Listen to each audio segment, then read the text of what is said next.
Queridos hermanos, el Evangelio de hoy nos cuenta uno de los milagros de Jesús, la curación de un sordomudo. En la primera lectura, el profeta Isaías anunciaba que el tiempo de la salvación iba a estar unido a una acción del mismo Dios, que iba a abrir los ojos de los ciegos, los oídos de los sordos, enderezar las piernas del tullido y abrir las lenguas de los mudos. Milagros hechos por el mismo Dios. Solo es Dios el que puede hacer milagros. Digamos, milagros en serio. Porque a veces hay cosas extraordinarias que alguna gente piensa que son milagros porque salen un poco fuera de lo común, pero que no son milagros. Hay que ser cuidadoso en esto de los milagros, ¿cierto? La Iglesia tiene mucho cuidado antes de decir que una cosa es milagro. Y a veces la gente se enoja por la Iglesia por eso, pero es por prudencia. A veces dicen, hay una aparición en tal lado, de esto, del otro. La Iglesia, antes de decir que sí, estudia muy bien las cosas. Porque muchas veces hay falsas apariciones, hay gente con imaginación, hay gente con algún cable pelado, hay gente que quiere, en fin, tantas cosas. Pues lo mismo pasa con los milagros. La Iglesia, antes de determinar que un milagro es un milagro, estudia muy bien la cosa, ¿no? Jamás haría la Iglesia como hacen a veces algunos de estos que hacen reuniones de milagros, que en cada reunión anuncian docenas y docenas y docenas de milagros y nadie comprueba si eso fue verdadero, si eso es una farsa, si la persona de veras estaba enferma, si de veras se curó, si no volvió a recaer después. El milagro en serio, es decir, una acción que no va de acuerdo a las leyes de la naturaleza, solo Dios lo puede hacer. Pero Dios lo hace a veces a través de intermediarios, a través de sus mensajeros, los profetas del Antiguo Testamento, por ejemplo, o Pedro en el Nuevo Testamento, hacían milagros para mostrar que lo que ellos decían era palabra de Dios. Dios los enviaba a comunicar un mensaje, la gente le decía como Moisés, ¿y cómo sabemos que lo que estás diciendo es palabra de Dios? Y entonces realizaba milagros como los hizo Moisés delante del faraón, o como lo hace Pedro cuando en nombre de Jesús realiza curaciones. Dios lo hace por intermediarios. Son los milagros que hacen los santos. No es el santo el que hace el milagro. Nosotros cuando le rezamos a un santo pidiéndole una intervención milagrosa, no lo hacemos directamente al santo, es a Dios por medio de ese santo. Y Dios, cuando realiza el milagro por la intercesión de un santo, está manifestando que este santo es un hijo suyo directo en el cielo. Por eso la Iglesia, cuando canoniza a un santo, no solamente estudia la vida de esa persona, sino que para declararlo santo pide algunos milagros bien comprobados. La Iglesia estudia toda la vida de la persona, pero podría equivocarse. Solo Dios sabe que esa persona verdaderamente fue santa y está en el cielo junto a Dios. Y entonces el milagro es como el conforme, como la firma que Dios pone al pie de un proceso de canonización para decir, este hombre, esta mujer vivió santamente en la tierra y ahora está junto a Dios en el cielo. Y Dios lo hace con un milagro. Pero aquí el profeta anuncia milagros que van a ser hechos por el mismo Dios cuando llegue el tiempo de la salvación. Y eso es lo que se realiza cuando la venida de Cristo. Cristo es el mismo Dios hecho hombre y Él personalmente realiza los milagros. Creo que ya alguna vez señalábamos aquí qué diferencia hay entre los milagros de Cristo y los pretendidos milagros o curaciones de los grupos pentecostales o de los curanderos o de todo eso. El milagro de Cristo muestra simplemente el poder que Dios tiene sobre todas las cosas creadas. Jesús no necesita amuletos, Jesús no necesita largas oraciones con gritos, con exaltaciones, con aleluyas, levantando los brazos, saltando y gritando. Jesús no necesita todos los remedios que usan los curanderos, ni atarse una cintita roja, bueno, todo eso, no precisa. Dios tiene poder sobre todas las cosas.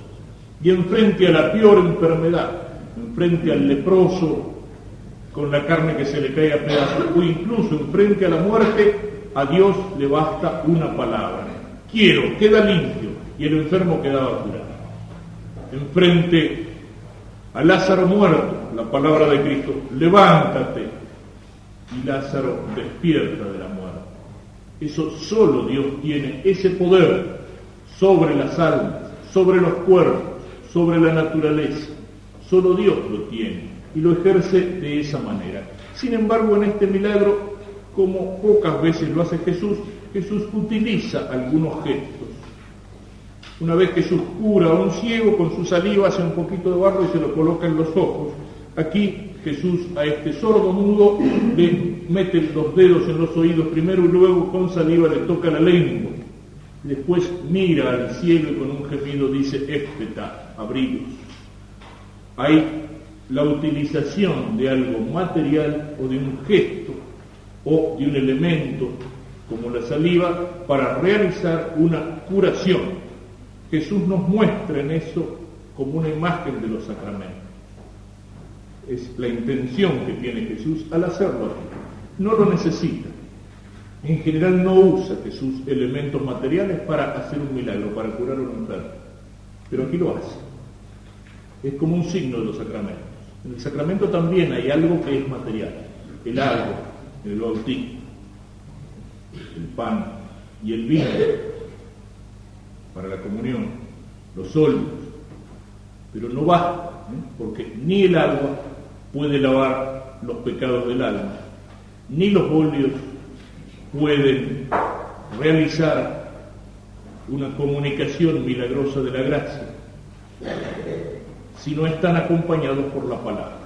En el sacramento está el elemento, el agua, pero es el agua acompañada por la palabra del sacerdote que con el poder que Dios le ha concedido dice, en nombre de Dios, yo te bautizo. Y entonces la palabra se une al elemento y resulta el sacramento, como decía San Agustín. Y las palabras que se pronuncian sobre el pan y sobre el vino son los que lo transforman en cuerpo y sangre de Cristo, no se transforman solos. Y son las palabras, la bendición que realiza el obispo, el Jueves Santo sobre los óleos, que confieren a esos óleos el poder de comunicar la gracia o de sanar, como en el caso del óleo de los enfermos. La palabra sobre la materia. Y aquí Cristo hizo eso. Cristo utiliza un gesto material o utiliza un elemento material, como la saliva que toca la lengua, para comunicar la gracia de Dios en la curación del cuerpo. No es porque necesitara de eso, no es porque usara de eso supersticiosamente como lo hacen los curanderos. Le bastaba la palabra, pero Cristo quiere darnos aquí un signo del poder de los sacramentos, de que Él mismo, que cura las enfermedades del cuerpo, tiene poder para curar las enfermedades del alma, de que Él, que abre los ojos del ciego para que puedan ver la luz del sol, tiene poder para abrir los ojos del alma para que podamos en la luz de la fe mirar las cosas de Dios, de que Él, que hace hablar al mudo, tiene poder para abrir nuestra lengua para que podamos cantar las alabanzas de Dios, de que Él tiene poder no solamente para abrir los oídos para que este sordo pueda escuchar los ruidos de la tierra, las voces, las palabras de la tierra, sino que también puede abrir nuestros oídos para que podamos escuchar la palabra de Dios. Y ese es el significado que tiene este milagro de Cristo. Ya muchas veces lo hemos señalado aquí cada vez que comentamos algún milagro, que los milagros de Cristo son como símbolos, no solamente confirmaciones del poder de Dios que está en Él, sino que son también como símbolos de la misión de Cristo. Y eso es lo que tenemos aquí. Es cierto, era un sordo, y por eso no escuchaba los ruidos exteriores, y lo era de nacimiento, y por eso su lengua se trababa y era mudo, o, como traducen algunos, era tartamudo, balbuceante, es decir, algo podía decir, pero con dificultad para hablar. Y Cristo hace abrirse esos oídos y suelta esa lengua trabada o esa lengua muda.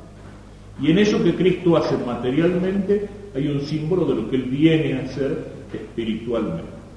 Él viene a abrir nuestros oídos para que podamos escuchar la palabra de Dios, para que podamos escuchar la palabra de verdad. Y al escuchar la palabra y llenarnos de esa palabra, entonces proclamar la palabra, y para eso es necesario que suelte nuestra lengua. Él viene a traernos el mensaje de Dios, Él anuncia el mensaje de Dios, Él anuncia la verdad en el Evangelio, Él nos muestra el camino de la salvación, Él nos muestra cuál tiene que ser el camino de nuestra vida. Y sin embargo, enfrente a esa palabra de Jesús, muchas veces los hombres somos sordos, y hay distintas clases de sordos. Está lo que dice la expresión vulgar, no hay peor sordo que el que no quiere oír. Y hay algunos que son sordos para escuchar la palabra de Dios porque no les conviene escucharla, porque no quieren oírla. Algunos vienen con argumentos, cuando uno les habla de Dios o les habla de la fe o del Evangelio, empiezan a dar vueltas, a buscar argumentos y por qué no creen y qué sé yo. Y en el fondo, ¿qué es? Que si ellos aceptaran la palabra de Dios tienen que cambiar de vida.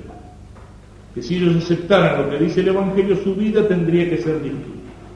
Entonces uno tendría que dejar ese negocio sucio, o la compañía de esa persona a la cual uno no tiene derecho, o uno tendría que cambiar de conducta y dejar de mentir, y uno está aferrado a sus pecados, a sus comodidades, a sus intereses, a sus placeres bajos, y cuánta gente está metida en eso, y eso es lo que le vuelve sorda para las cosas de Dios.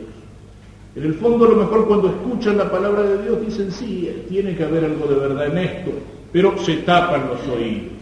Porque si la aceptan, tienen que cambiar de vida, tienen que cambiar de conducta, tienen que caminar por el camino de los mandamientos. Y entonces no quieren oír, prefieren seguir metidos en el pecado y hacerse los burros, hacerse los sordos, a lo mejor jugando con la misericordia de Dios, diciendo ya habrá tiempo al final de la vida, cuando le haya sacado jugo a la vida, y ya no quede nada más que la cáscara, entonces habrá tiempo para convertirme, para confesarme, para que la misericordia de Dios a último momento me mande al cielo. Pero es peligroso jugar con la misericordia de Dios porque nunca sabemos cuándo nos llega el momento del encuentro con el juicio del Señor. Sordos que no quieren oír porque no les conviene, porque les resulta incómodo la palabra de Dios, porque esa palabra trae exigencias, llamado a la conversión. Por eso no la quieren oír en el Evangelio, no la quieren oír en la iglesia, no la quieren oír incluso cuando Dios la actualiza. ¿Cuántos son los hombres en nuestro siglo que han escuchado de alguna manera aquello que Dios dice por medio de la Virgen desde Fátima en adelante? Si no hay oración, si no hay penitencia, si no hay conversión, el mundo marcha hacia un castigo grande, marcha hacia un desastre. Pero somos sordos, no lo queremos oír, no lo escuchan los hombres, no se deciden a convertirse. Sordos, que a veces son sordos porque tienen los oídos llenos de ruido. No hay tiempo para las cosas de Dios. No hay tiempo para la oración. No hay tiempo para el catecismo. No hay tiempo para formarnos como cristianos, para conocer nuestra fe. Y a lo mejor tenemos tiempo para llenarnos la cabeza con un montón de pavadas. Sordos que son sordos para la palabra de Dios, porque se han ido volviendo estúpidos poco a poco, sentados durante horas y horas y horas en el día delante de una pantallita de televisión. Y se han llenado la cabeza de pavada, de ruido, de series estúpidas, de pornografía, de música ruidosa. No hay tiempo para las cosas de Dios. Hay tipos que se han vuelto sordos, es decir, se han vuelto incapaces de oír una palabra de sabiduría, porque lo único que le entra en los oídos son palabras de estupidez, son palabras de tontería. Son pavadas, y tienen tantas pavadas en la cabeza que no entienden la palabra de Dios o les parece que la palabra de Dios es una tontería y se burlan de ella. ¿Por qué? Porque no la entienden. Sordos que no quieren oír y sordos que no pueden oír, porque en el mundo en que vivimos hay tanto ruido y tanta mentira que hace ruido, y hay tanta pavada y hay tanta injusticia y hay tanta estupidez que se nos mete por los medios de comunicación y que nos meten en los oídos, que nos están volviendo sordos. El hombre que vive en el ruido, que vive agitado, en la preocupación de cada día, en la preocupación de cada momento, y no puede parar ni siquiera un momentito para hacer silencio en su interior y escuchar la palabra de Dios. No tengo tiempo para un montón de cosas, pero no tengo tiempo para las cosas de Dios. Vivo metido en el ruido de las diversiones, en el ruido de los negocios, en el ruido de la política, en el ruido de las pero no tengo tiempo para las cosas de Dios. Sordos que no quieren oír y sordos que no pueden oír. Y después incluso si en algún momento hacemos el silencio para escuchar la palabra de Dios. Y no solamente la escuchamos, sino que la pensamos, tratamos de meditarla, de comprenderla, de conocerla, y nos vamos llenando con esa palabra. El Señor nunca nos comunica su gracia, la gracia de la verdad, la gracia del Evangelio, para que la guardemos para nosotros solitos. No puede ser que yo conozca a Dios, que conozca a Jesús, que conozca el camino que lleva al cielo y que me lo guarde como un tesoro para mí solo.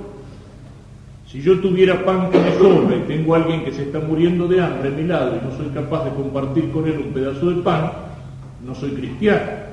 Y yo tengo algo que es mucho mejor que el pan. Tengo el pan que es el cuerpo de Cristo. Tengo un Dios que es mi Padre en el cielo. Tengo la verdad del Evangelio y sé cuál es el camino para llegar al cielo. Y al lado mío hay hermanos que no conocen a Dios. Al lado mío hay hermanos que viven en la oscuridad del error, de la mentira y del pecado, y que viven en peligro de perderse en el infierno para siempre. Y yo conozco cuál es el camino del cielo, y puede ser que yo lo conozca y que no sea capaz de señalárselo a los otros. Porque soy cristiano tengo que ser apóstol. Porque he escuchado la palabra de Dios y me he llenado con esa palabra de Dios, tengo que comunicarle a los otros esa palabra de Dios que he escuchado y que me ha llenado. Pero primero tengo que llenarme de Dios. Tengo que tener a Cristo en mi alma. Y después, cuando Cristo está en mi alma, Cristo no quiere quedarse allí, Cristo quiere salir, desborda. Es como una riqueza que uno tiene adentro y que tiene que comunicar. Pero a veces hay cristianos que no son sordos, que han escuchado la palabra de Dios, pero que son mudos, no se animan a anunciar la palabra de Dios.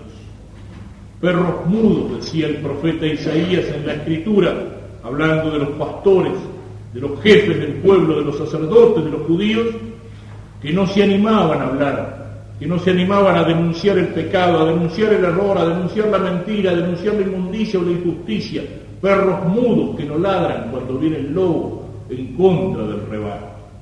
Y a veces incluso los que tenemos, los que tienen responsabilidad en la iglesia, actuamos como perros mudos y nos callamos cuando deberíamos hablar, cuando deberíamos gritar. Nos callamos o tartamudeamos, como este sordo mudo, si es que era solamente eso, un balbuciente.